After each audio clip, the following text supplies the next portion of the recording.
and now we are seeing a CR10. So let's see what happens if we go to CR10. It jumps back up. So we've hit a bit of an infinite loop here, because this is supposed to be a 9, but because of all of its bonuses and everything, we're actually somewhere around like a 10.5, it seems.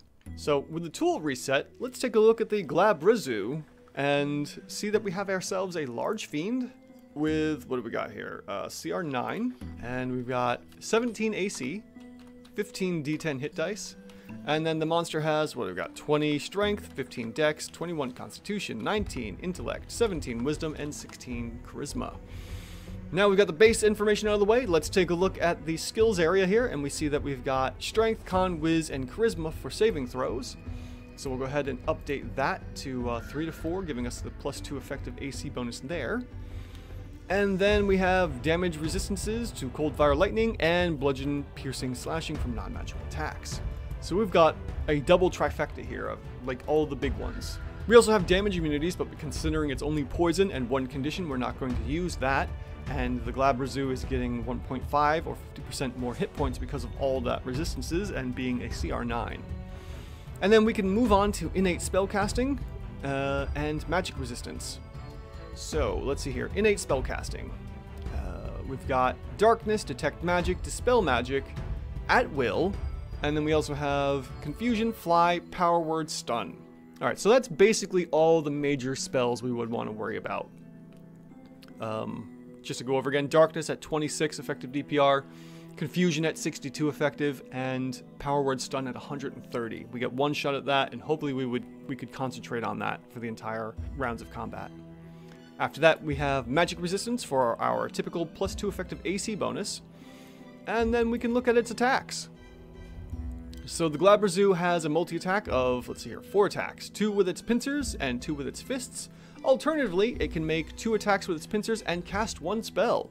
So that's going to be really handy, actually. That's going to be super effective here. So let's see here. Our attacks to hit are +9, so we'll go ahead and put that in. And then we have, let's see here, the pincer is dealing 2d10 plus its strength bonus, I'm sure, for 16. And then let's see here, we've got the grapple check. So the Glabrezu has 2 pincers, each of which can grapple only 1 target. So we'll come down here, and instead of using constrict like we normally do, I would say use the extra AC for +2 effective AC, since constrict would normally be 1, we'll do 2 here. And then next we have the fist, and the fist is, let's see here, 2d4 plus strength as well, for a total of, oh no, what is this? It's using dexterity? This should not be dexterity based. If it's a dexterity based, then the 2 hit should also be dex based, which is a 2, and then we should see a lower attack. Something's wrong with the fist here. I'm just gonna go with what's printed, but it shouldn't be like this. So we've got 2 different multi-attacks. We can do the first multi-attack with 2 pincers and 2 fists, for a total of 46 on that. And then we have a couple other things we can do each round of combat.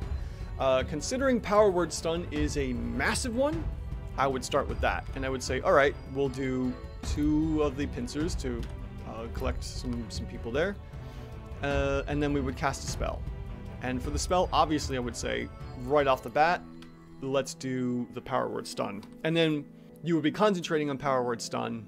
Let's see what happens here. So right off the bat, let's just start with the base attack of multi-attack with the 4 attacks here. So we'll go in and we'll take in the 46 and multiply that by 3. And we see that we have a CR11. As we stated in the expected CRs, this is supposed to be a CR9. Now, this is something important we need to take care of. Because we're at this weird bouncing point, let's switch the expected CR to 11 and see what happens here for the resistances. Okay, so our resistances now drop from 1.5 to 1.25, or 50% to 25%, and now we are seeing a CR10. So let's see what happens if we go to CR10. It jumps back up. So we've hit a bit of an infinite loop here, because this is supposed to be a 9, but because of all of its bonuses and everything, we're actually somewhere around like a 10.5, it seems. It's hard to say what we keep here. I would say, since it's supposed to be a 9, let's just stick with the rating this an 11, and then we're getting the 25% excuse me, we're getting the 25% rather than the 50% bonus, which brings us down to the 9 like we're supposed to have. But we're still underrated, unfortunately. Now, what happens if we say we do the multi-attack of Power Word Stun first? So then we would say, all right, so round 1, we're casting Power Word Stun, and then we're doing two pincer attacks. Rounds 2 and 3, on the other hand, we then go to the 4 attacks, plus we still get the bonus from the Power Word Stun, right?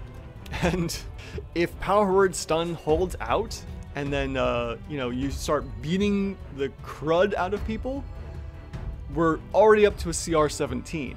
Just to verify, you speak a word that can overwhelm the mind of one creature. Oh, excuse me, one creature. Okay. Leaving it dumbfounded. All right, so we got to fix that. So it's not 130, it's 65. My confusion. All right, so that's a little better. It's not nearly as bad as I thought. And you can do that to one person.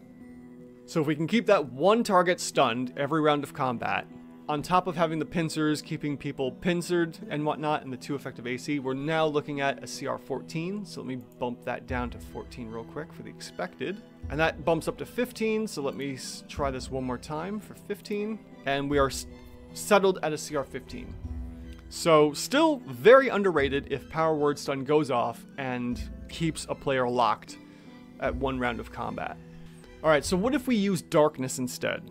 Darkness is worth 26 effective DPR, but you're getting a bonus as well. So I wouldn't necessarily say 26. I would say it's actually worth 4 effective AC because it's like Shadow Stealth and always getting advantage. So let's see what we got here. Which, while in dim light or darkness, the creature can take the hide action as a bonus action. Yeah, basically the same idea. And with True Sight, the Glabrezu can see through that. So we're going to add in the 4 effective DPR there. Or, excuse me, the 4 effective AC, and then we would have round 1 would be this, and then we'd be concentrating on that, and then rounds 2 through 3 would just be that. So we're looking at a CR 11, so not nearly as bad.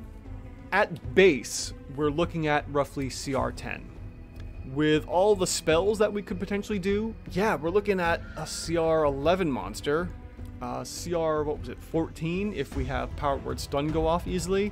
And then even with Confusion, that's another thing.